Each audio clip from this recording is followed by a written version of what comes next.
안녕하세요. SBI 고병기 편집장입니다. K리츠 위클리 전해드리도록 하겠습니다. 지난주 20개 리츠의 단순 평균 수익률은 0.13%를 기록하면서 반등에 성공했습니다. 한 주 전체로 보면 전반적으로 리밸런싱 영향으로 눌려 있었던 주가가 반등하는 모습을 보였고요. 다만 지난주 같은 경우에는 배당락이 많아서 리츠별로 변동성 크게 나타났습니다.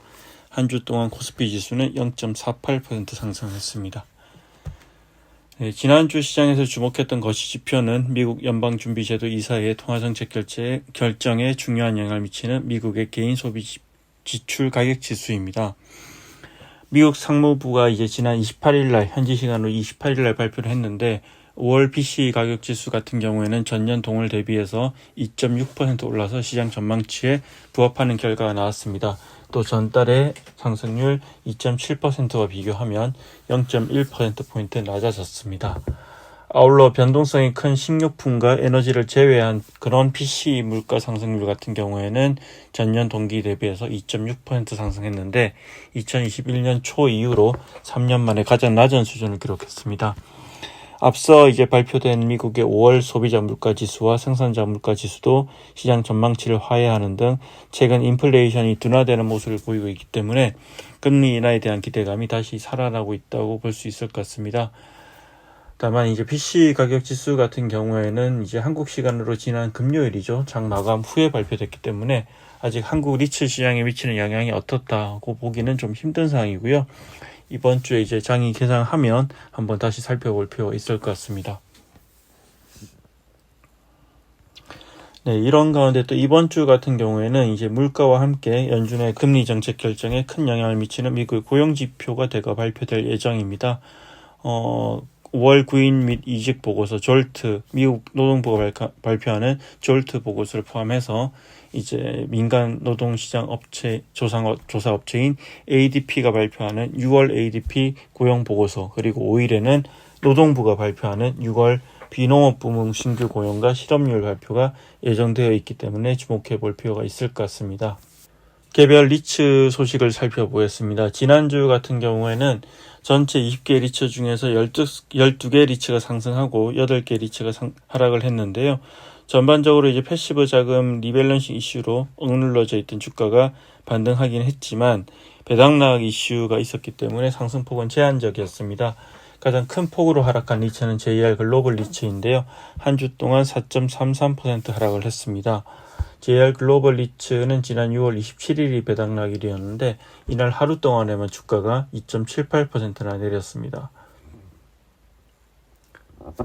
네, 그리고 롯데 리츠도 2.97%, 이리츠 코크랩도 1.55%, 이스 레지던스 리츠도 0.58%, LNH 오런 리츠도 0.14% 내렸는데요. 이들 리츠들은 전부 배당락이 있는 리츠였습니다. 이 외에도 이제 미래에셋 글로벌 리츠 같은 경우에도 한 주 동안 2.72% 내리면서 비교적 하락폭이 컸고, 또 마스턴 프리미어 리츠 같은 경우에는 한 주 동안 0.96% 하락하면서 5주 연속 하락세를 이어가고 있습니다.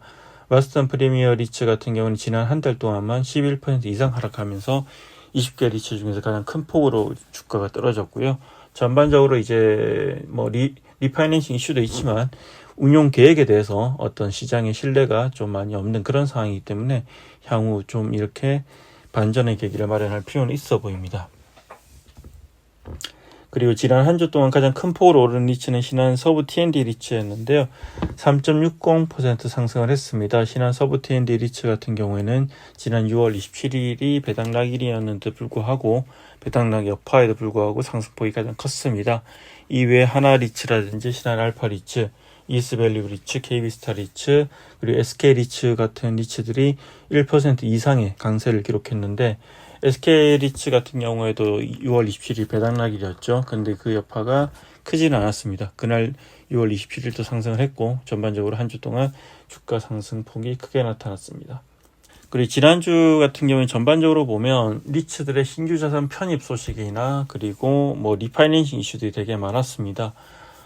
최근에 이제 전해 들었던 소식 중에 하나리츠가 이제 뭐 장교 하나 빌딩을 이제 편입한다는 얘기를 전해 들었는데 지난주에 이렇게 이제 인가 신청을 하다 보니까 또 다른 매체에서도 기사가 조금씩 나오고 있고요. 그리고 지난주에 좀 주목해 볼 만한 이제 신규 자산 편입 소식으로는 삼성의 펜리츠가 있습니다.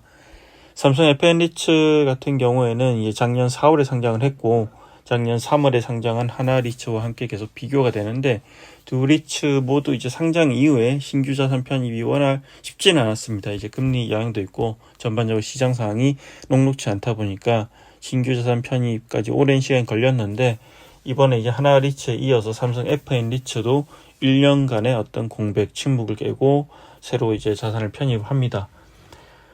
새로 편입하는 자산은 이제 경기도 성남시 분당구 삼평동에 있는 이제 판교에 있는 삼성화재 판교 사옥이고요.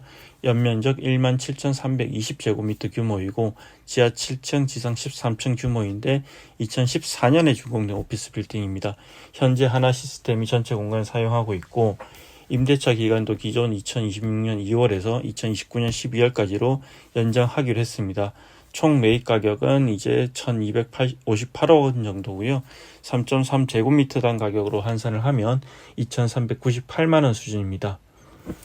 네, 삼성 FN리츠 같은 경우는 이처럼 신규 자산 편입을 위해서 유상증자를 실시할 계획이고요.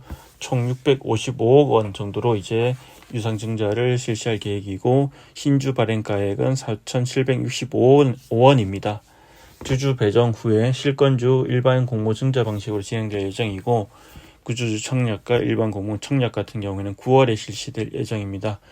삼성생명과 삼성화재 스폰서죠. 이 두 회사도 이제 각각 지분율만큼 유정에 참여할 계획이라고 하고요.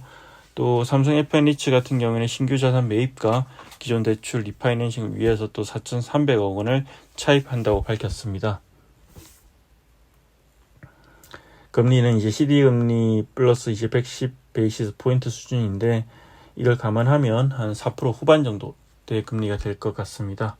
네, 그리고 코랑코 라이프 인프라리츠도 신규 자산 편입 소식이 있습니다. 코랑코 라이프 인프라리츠 같은 경우에는 이제 작년에 비전 2030을 발표하면서 오피스도 새로운 어떤 투자 섹터로 이제 보겠다 이렇게 선언을 했는데 이후에 바제스타 시티 타워원 이제 우선주에 투자를 했죠. 그리고 이번에 또 두 번째 오피스 자산을 편입한다고 밝혔는데 이번에 코랑코 라이프 인프라리츠가 투자한 자산은 강남역에 있는 DF타워고요. 이 가상화폐 거래소인 드나무가 사업을 쓰고 있는 건물입니다. 이 건물을 이제 코랑코 라이프 인프라리츠는 우선주 약 395억 원을 이제 투자할 계획이라고 밝혔고요. 이를 위해서 현재 우선주를 보유하고 있는 하나증권과 양해각서를 체결했습니다. 참고로 이 DF타워 같은 경우에는 이제 코랑코 라이프 인프라리츠 외에도 롯데리츠도 우선주로 투자하고 있는 오피스 빌딩이기도 합니다. 네, 그리고 NH오런리츠 같은 경우는 자산 매각 소식이 있는데요. NH오런리츠가 이제 작년부터 이제 매각하고 있는 자산이죠.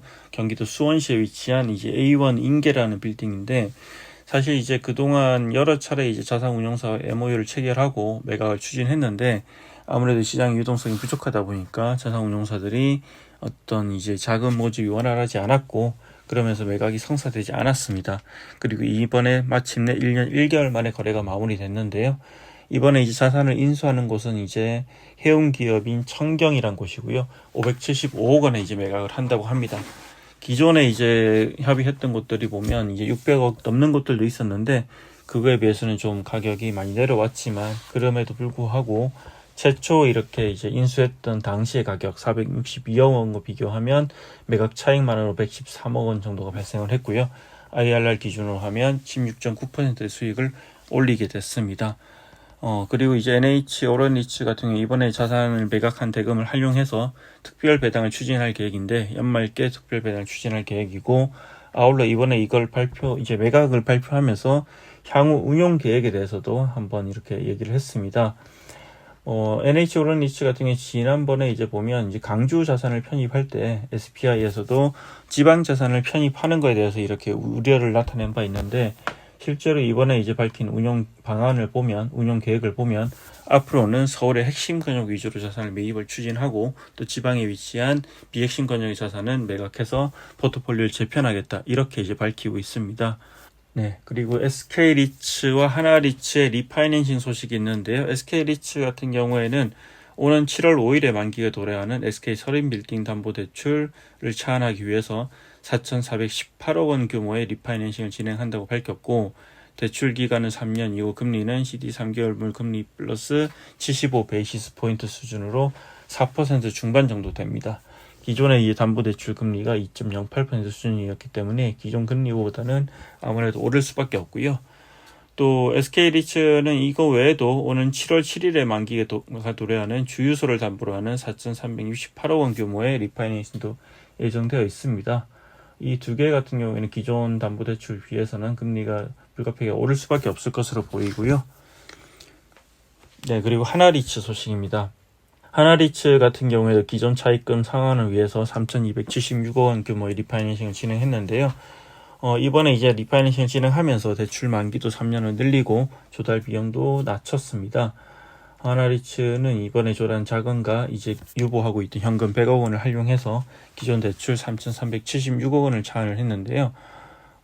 하나리츠 같은 경우에는 이제 보면 이번에 새로 조달한 신규 대출이 고정금리와 이제 변동금리로 각각 섞여 있는데, 고정금리로 조달하는 이제 대출 같은 경우는 올인 코스트 기준으로 4% 후반대, 그리고 이제 변동금리 같은 경우에는 CD 3개월물 플러스 1.45% 수준의 금리이기 때문에 기존의 담보대출 고정금리가 이제 5% 중반대, 그리고 변동금리의 경우에는 CD 금리로 1.4%대에서 CD 금리 3개월 플러스 1.4%에서 1.9% 정도 수준이었기 때문에 다소 이제 조달 비용이 낮아지는 그런 효과는 있을 것 같고요. 그리고 기존에 이제 그 만기를 늘려가지고 2027년까지로 이렇게 만기를 연장을 했습니다. 이처럼 이번 주에는 유난히 지지대 신규 자산 편입과 매각 그리고 리파이낸싱 등 굵직굵직한 이슈들이 많았는데요. 지난주에 그렇게 많았는데 이번 주에도 리츠 시장에서 주목할 만한 이벤트들이 예정되어 있습니다. 바로 신한글로벌 액티브 리츠의 상장인데요. 오는 7월 1일 오늘입니다. 유가증권 시장에 상장을 하고, 작년 4월에 이제 삼성FN 리츠 이후에 1년 3개월 만에 새로 상장한 리츠이자 지금까지 한국 리츠 시장에 볼 수 없었던 해외 오픈엔드 펀드에 투자한 리츠이기도 한데요. 다만 이제 프리 IPO 이후에 자산 가치가 크게 하락하면서 2018년 이후 상장된 리츠 중에서는 유일하게 공모가를 3,000원으로 낮춰잡기도 했고, 여러 가지로 이제 보면 기대와 우려가 공존하는 상황인데, 신한 글로벌 액티브 리츠가 상장 후에 어떤 모습을 보여줄지 주목해 볼 필요가 있어 보입니다. 이상으로 K리츠 위클리 전해드렸습니다. 고맙습니다.